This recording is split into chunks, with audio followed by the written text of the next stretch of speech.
Hey guys, Puzzledore here, coming at you with a deck profile on Scareclaw post Photon Hypernova. This deck is awesome, super budget friendly. I'm telling you, I spent probably less than $30 on the deck, and really explosive. I mean, Photon Hypernova just did wonders for the deck, and the deck was already pretty decent. So it just kind of, I feel like, gave it that push.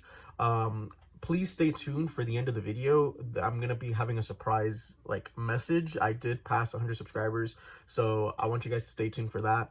It's a very important message. That being said, there's always gonna be a deck image down below if you don't care about what I have to say and just want to look at the deck. This is a budget deck. This is a pure variant, so no adventure, and no other really a lot of things added to it. So let's just get right to the deck profile. Like I said, this is a pure version, which leads mostly to a budget version. Again, still pretty explosive, doesn't lose a lot of power. So let's get started. 3 Scareclaw Reichheart or Richheart. Don't know how you guys want to pronounce it. Whatever, doesn't matter. This card, you can special summon it by in the main monster zone adjacent to a Scareclaw monster. So that's the summoning condition. They're all inherent special summons. That's pretty awesome.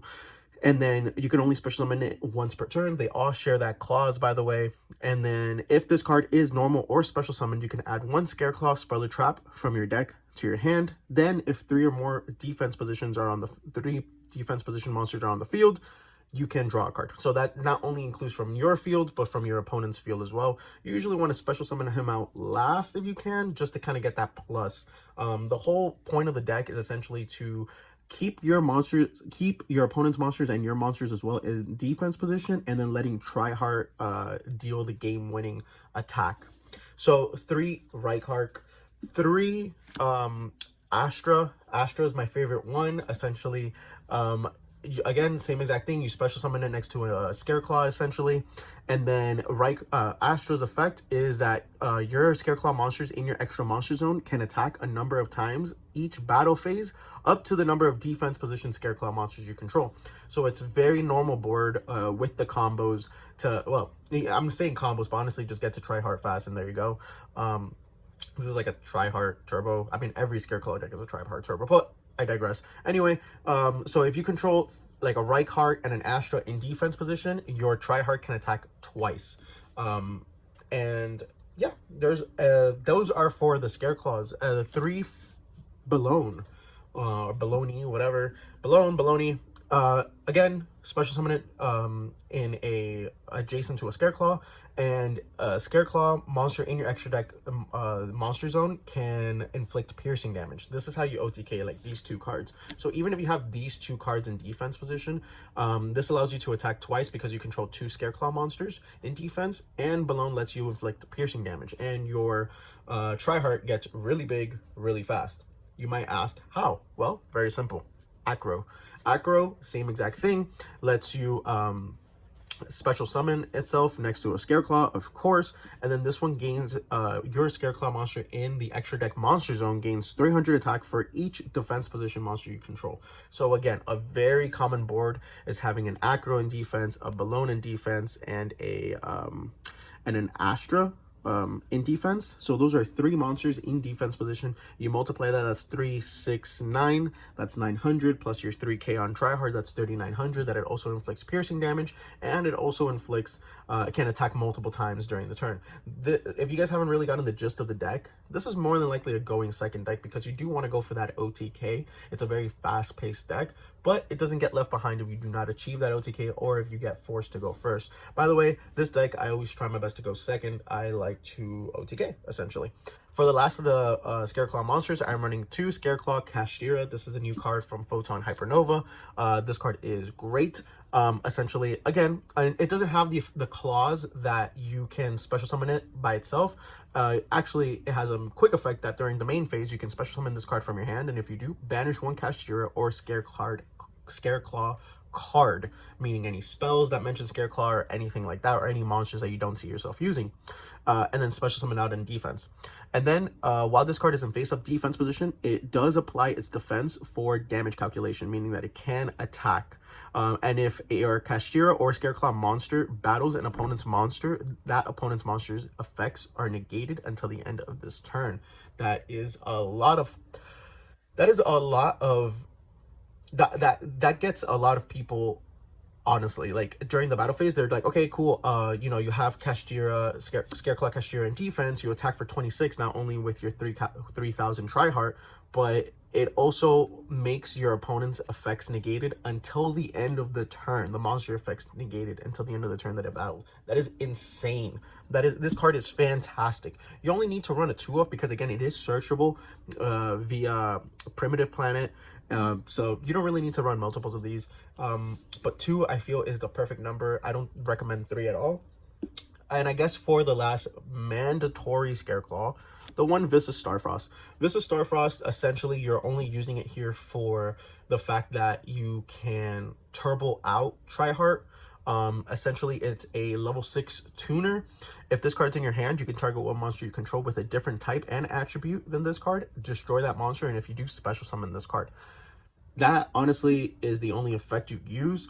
We're going to be getting into that effect when we get into the extra deck, and the rest doesn't really matter, but I'll go over it. When this card destroys an opponent's monster by battle, you can make this card gain attack equal to half the original attack or defense of that monster, whichever is higher.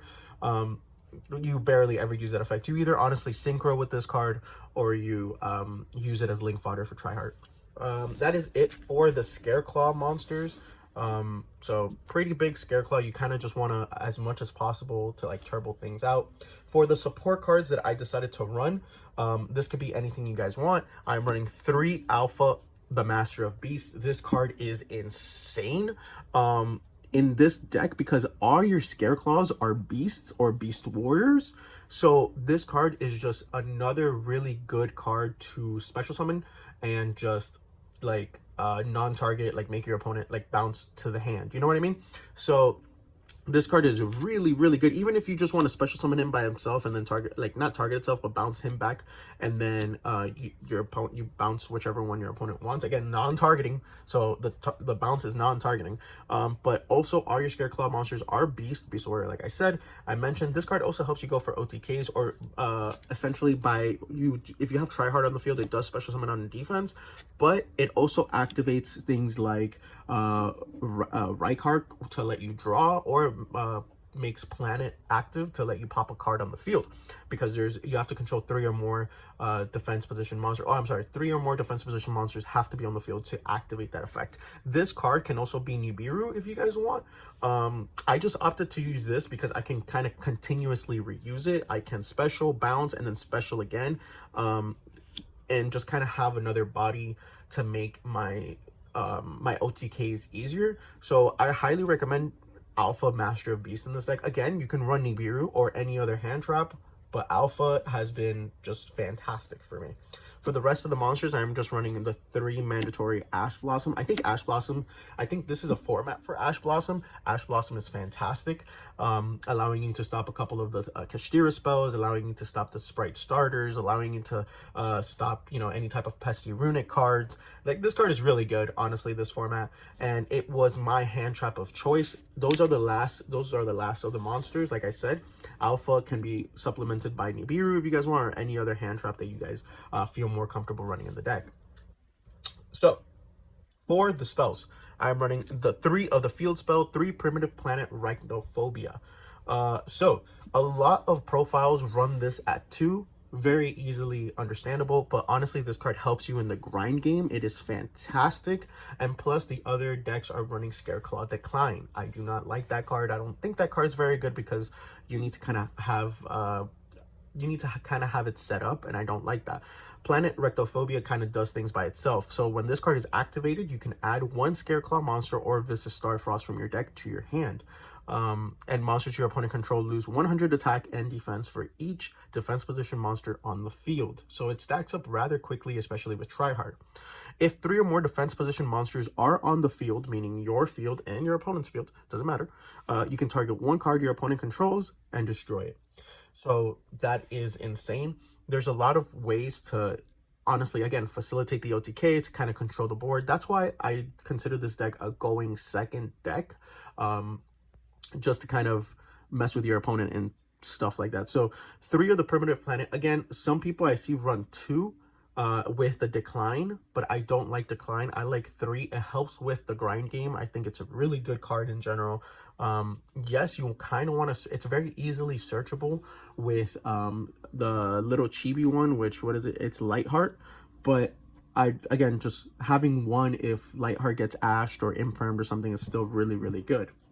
So for the rest of the Scareclaws, of course, again, this is a pure variant. So essentially pure equals budget.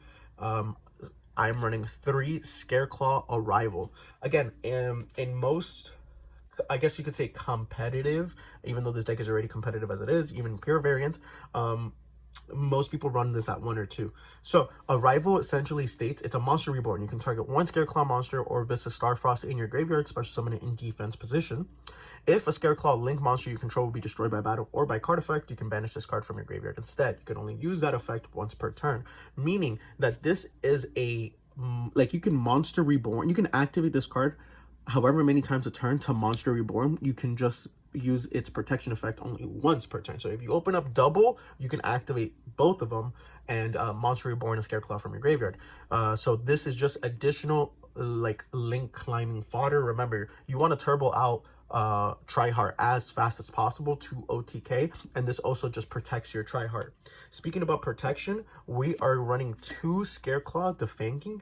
This card is crazy, and plus honestly the artwork is super cool now that I look at it like more closely.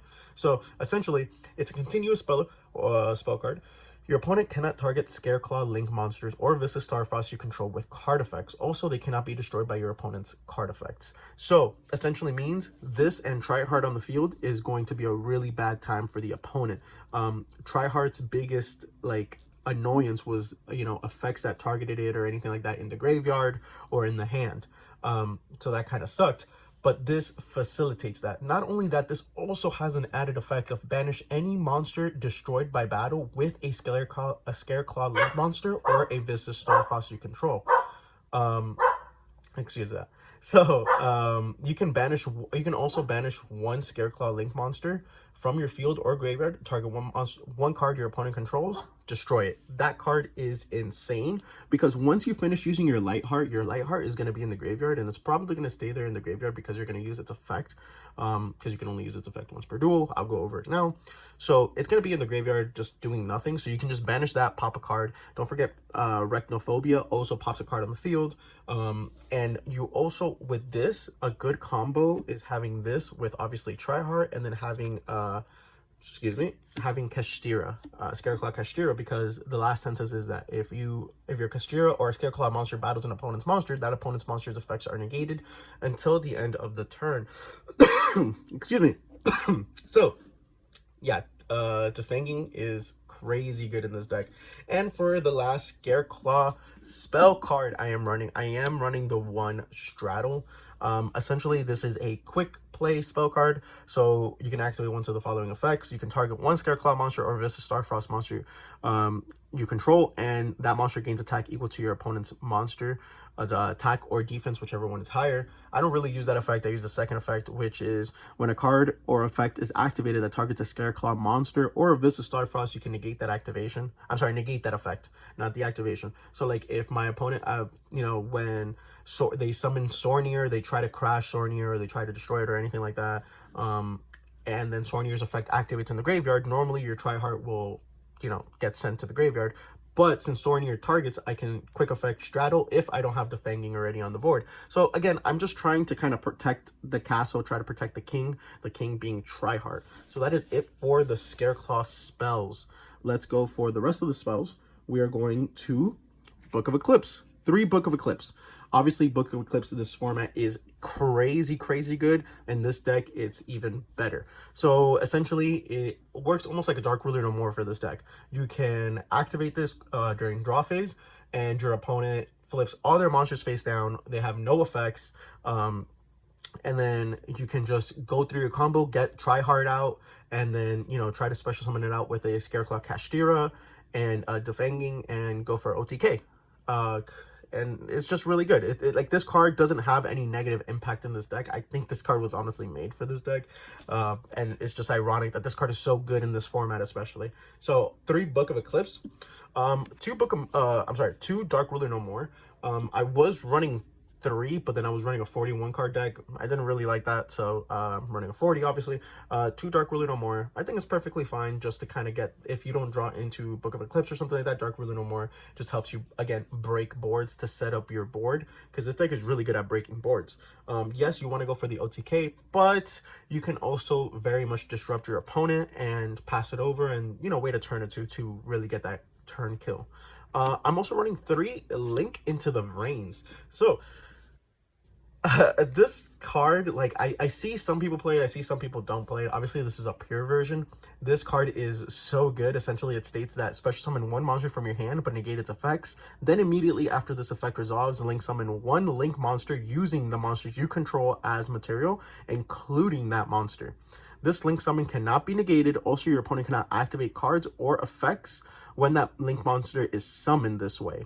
It also has an added effect that if a Link monster you control is destroyed by battle or by card effect, while this card's in the graveyard, you can banish this card, add 1 monster from your graveyard to your hand with the same original type, or one of those destroyed monsters. So, this card just does everything that you want safely, going, like, as a going second player, because you can activate Link into the Veins, special summon out, let's just say, a random Scareclaw, let's just say Balone, and then Link summon into a Lightheart, and then Lightheart's effect activates. They cannot negate it, they cannot respond to it, essentially letting you add a free Planet Recnophobia from your deck to your hand, or which then lets you add a Vista Starfrost and just pop out from there. So Link into the Veins is just honestly a really cool combo piece, and it's just, yeah, I mean, I don't really see the negatives into running Link into the Veins. In testing, it's been fantastic for me. For the rest of the spells, I am running the 1 Reinforcement of the Army. This searches out your only target, honestly, is Scareclaw Reichardt, because it is a warrior, but it's still a pretty good card to have in your hand since it searches out your Scareclaw spell and traps. And the 1 Change of Heart. Excuse the fact that it's so busted up. This is an oldie, but a goldie to me. So essentially select 1 monster. Look at that, select 1 monster your opponent controls, and take control of it until the end phase. This is really good, obviously, for attacking for game, or just using your opponent's monster as Link material for the Link summon of Triheart, because Triheart only requires 3 effect monsters. So I do not see the negatives of Change of Hearts. For the traps, I'm only running 2. I feel like that's the general consensus when it comes to Scareclaw. I'm running 1 Scareclaw Twin Saw and the 1 Splash. These are the only 2 traps I run. Like I said, these are really good. So essentially, tribute 1 Scareclaw monster if you can, and then target 2 cards your opponent controls, destroy them.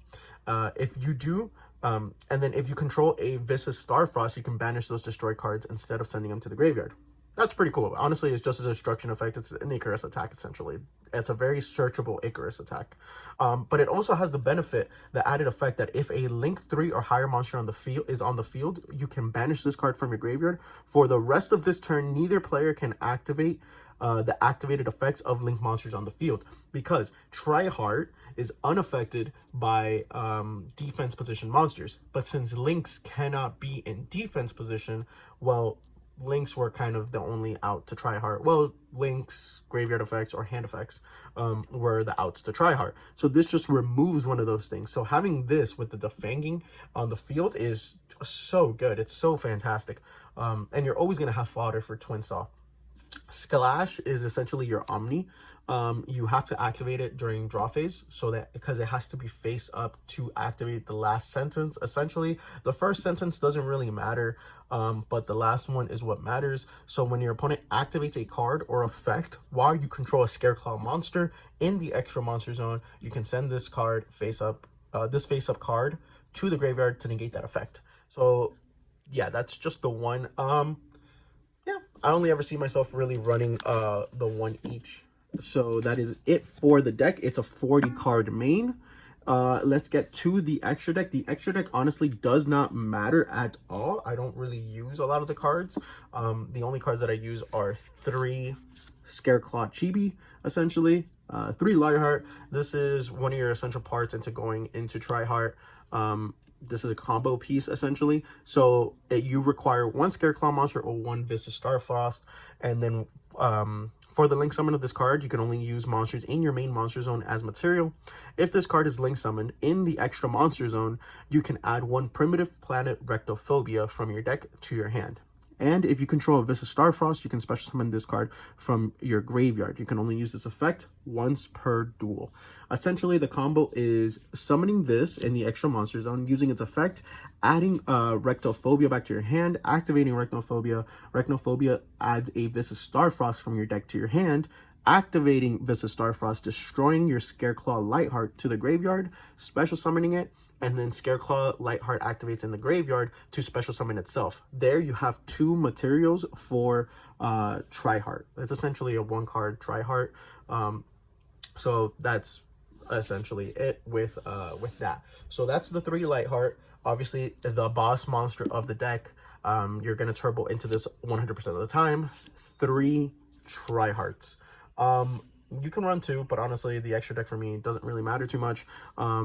A lot of people are running 2, but like I said, don't really care much for it. So this requires 3 effect monsters, meaning Change of Heart is really good for this. It's a Beast Warrior 3k beater, so must be link summoned. All face-up monsters on the field are changed to defense. That's already really good. Obviously, it activates a bunch of your effects. Unaffected by the activated effects of defense position monsters. That's already crazy. Like I said, this card is pretty unbeatable on the field. It's just the hand effects and the grave effects and link effects, but these are all fixed with the support cards that you run. And then once per turn, if this card is in the extra monster zone, you can target one level 3 Scareclaw monster in your graveyard, special summon it, and if you do, add one Scareclaw monster from your deck to your hand. Also, you cannot special summon for the rest of the turn except Scareclaw monsters. So that is fantastic, obviously, because essentially you're getting your resources not only from the graveyard back, but you're getting them from the deck. So this is a really good card. It allows you to search your right card as well to kind of special summon it and to kind of have like a, you know, to search out whatever you need. For the rest of the extra deck, it doesn't matter. I'm just going to show you guys the cards that I personally use. Obviously, when Baron the Fleur gets a reprint, you should probably throw that in there because Vista Starfrost is also a level 6 tuner, if I did not mention that. So let's just go over it. I'm running the 1 Nightmare Unicorn, the 1 Nightmare Phoenix, which I currently do not have right now. It's in my other deck. So, yeah. 1 Asa, the Earth Charmer, because they're all Earths. Why not? 1 number 75 Bamboozling Gossip Shadow. I mean, all your monsters are level 3, so why not? 1 Fortune Tune, again, all level 3, why not? And for the last card that I go into sometimes is Shenyang Sword Soul. Essentially, this just is kind of like a 3k beater, and my opponent loses more attack and defense, so I can just go for a facilitated OTK. Guys, that is it for the deck profile. Now for the announcement, I will be giving away this deck, this entire deck that I just profiled, including extra deck, okay, to a subscriber that comments and likes the video. Very simple. Just a simple comment and a like will get you guys entered in the giveaway. This is because you guys helped me reach 100 subscribers. Never really thought I would make it this far, to be honest. And honestly, you guys are awesome. So I want to personally thank you guys. I know this video is extra long, but I kind of wanted to make it long just so that the real ones stick around, you know what I mean? So the only thing is just leave a comment down below. You'll be automatically entered to win. Leave a like and subscribe, and let's try to see if I can do this every 100 subscriber giveaway, or the next milestone being 500, or whatever the case may be. So if this deck interests you and you want to attempt to win, again, just like, comment on the video, just comment something, you know, interesting, I guess, and you'll be entered to win. Again, I kind of want to leave this at the end of the video. I know it's kind of long, but that way, you know, the real ones really do kind of get the benefit of it. All right, guys, hopefully you enjoy. See you guys later.